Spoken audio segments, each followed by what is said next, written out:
Putin's big setback shocked the world overnight as the Crimean Bridge, once portrayed as an untouchable symbol of Russian power and control, suffered a devastating collapse that instantly changed the strategic, psychological, and military balance in the region.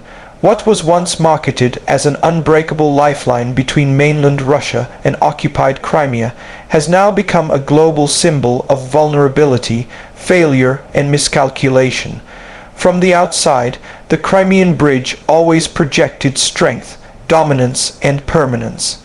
Stretching across the Kerch Strait, it was designed not just as infrastructure, but as a political statement, a concrete declaration that Crimea was firmly under Moscow's control. Its massive steel arches, reinforced concrete pillars, and long dual road and rail design were meant to withstand time, weather, and even warfare. Russian media repeatedly showcased its exterior as a marvel of engineering, highlighting its length, durability, and strategic importance.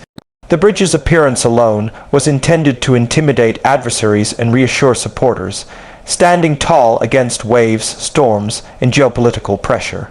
However, that powerful exterior image has now been shattered, quite literally, revealing that strength on the surface does not always reflect resilience beneath. As the dust settled and smoke rose into the early morning sky, attention quickly shifted from what the bridge looked like on the outside to what was happening within.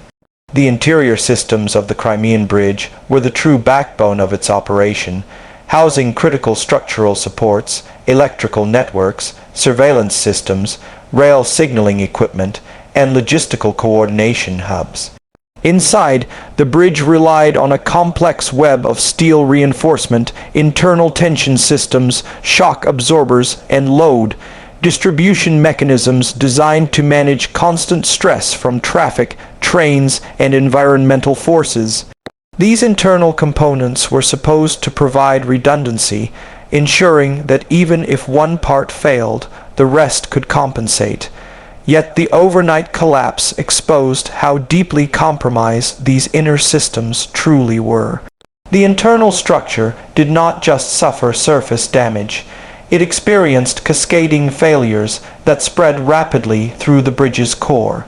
Steel beams twisted, internal joints fractured, and critical support columns lost alignment, triggering a chain reaction that engineers describe as catastrophic structural failure.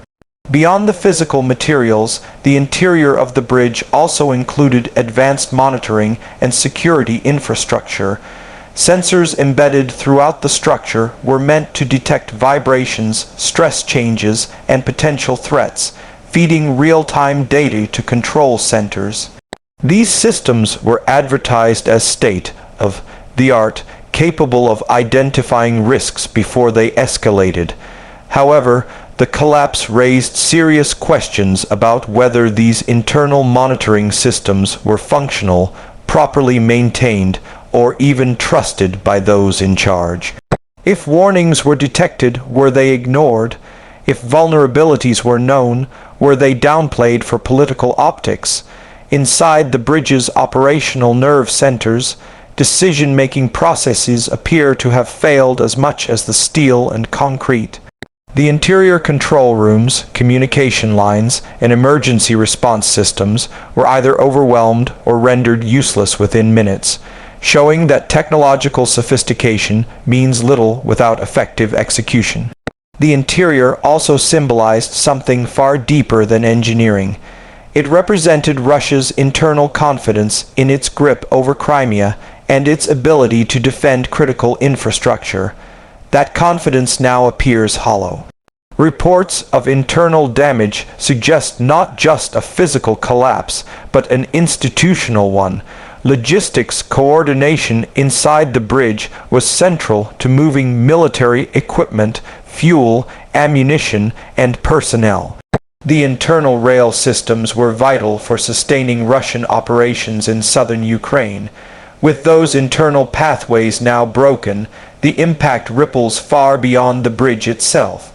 Supply chains are disrupted, repair crews face enormous challenges, and alternative routes are slower, more vulnerable, and less efficient. The interior failure of the Crimean Bridge has effectively exposed the fragility of Russia's entire logistical framework in the region. When examining performance, the bridge's collapse marks a dramatic failure in what was supposed to be a high-performance strategic asset. Performance is not just about how a structure stands under ideal conditions, but how it responds under pressure. The Crimean Bridge was expected to perform reliably even during conflict, withstanding sabotage attempts and attacks. Instead, its overnight collapse demonstrates that its real-world performance fell far short of expectations. The bridge failed to maintain operational continuity, failed to protect its critical functions, and failed to prevent large-scale disruption. From a military performance perspective, this setback forces Russia to reroute supplies, slow operations, and dedicate additional resources to damage control rather than offensive or defensive actions. The performance failure also damages credibility, making allies question Russian capabilities and emboldening opponents. Safety features were heavily emphasized during the bridge's construction and promotion. Russian officials frequently highlighted multiple layers of protection, including patrols, checkpoints, surveillance cameras, underwater defenses, air defense coverage, and structural safety redundancies. These safety measures were meant to ensure both civilian and military traffic could cross securely at all times.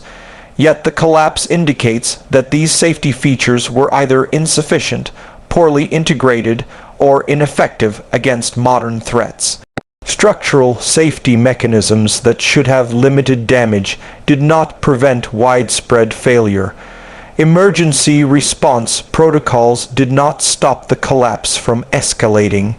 The inability to safeguard such a critical structure raises concerns about the safety of other key infrastructure across Russia and occupied territories.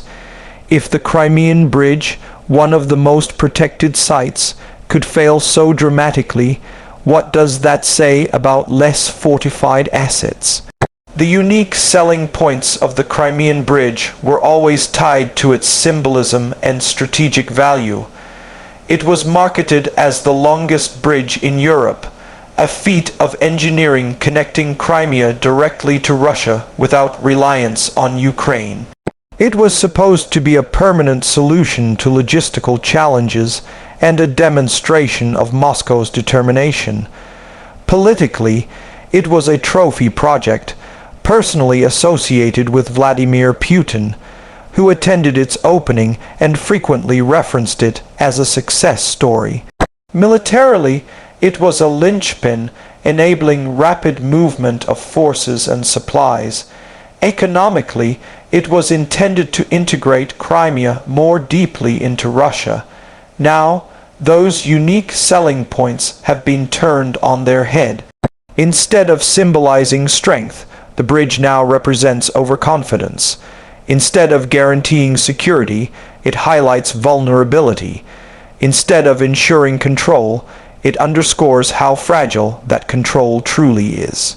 The price of the Crimean Bridge was enormous, both financially and politically.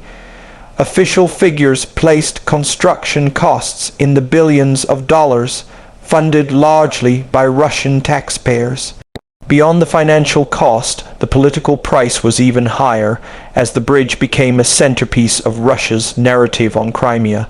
With its collapse, the cost continues to rise.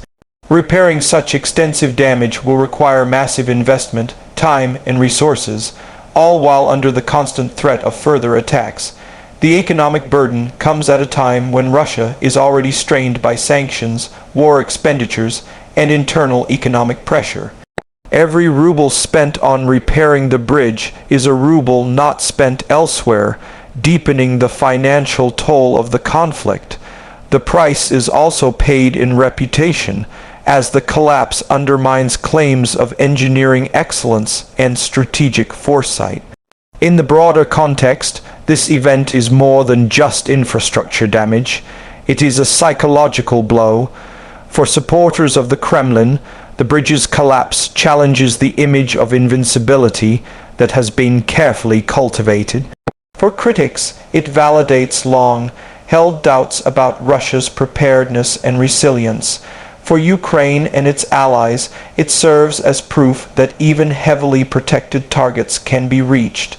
The overnight nature of the collapse adds to its impact, creating a sense of shock and urgency. It sends a message that no asset is beyond reach, and no symbol is immune to reality. As the situation continues to unfold, the Crimean Bridge will likely be studied for years as a case study in strategic failure. Engineers will analyze what went wrong structurally, military planners will reassess logistical dependencies, and political analysts will examine how symbolism can become a liability. The bridge's collapse marks a turning point, not just in the physical landscape of the region, but in the narrative of the war itself. It shows that power built on appearances can crumble quickly when tested, and that control enforced through infrastructure is only as strong as the systems supporting it. In conclusion, Putin's big setback is not just about a bridge collapsing overnight. It is about the collapse of assumptions, strategies, and narratives. The Crimean Bridge was meant to be a permanent link, a symbol of dominance, and a cornerstone of military logistics. Its failure exposes vulnerabilities that cannot be easily repaired with concrete and steel. The exterior strength masked interior weaknesses, the performance failed under pressure, safety features proved inadequate, unique selling points turned into liabilities, and the price continues to climb with every passing day. This event stands as a powerful reminder that in modern conflict, even the most imposing structures can fall, and when they do, the consequences echo far beyond the rubble.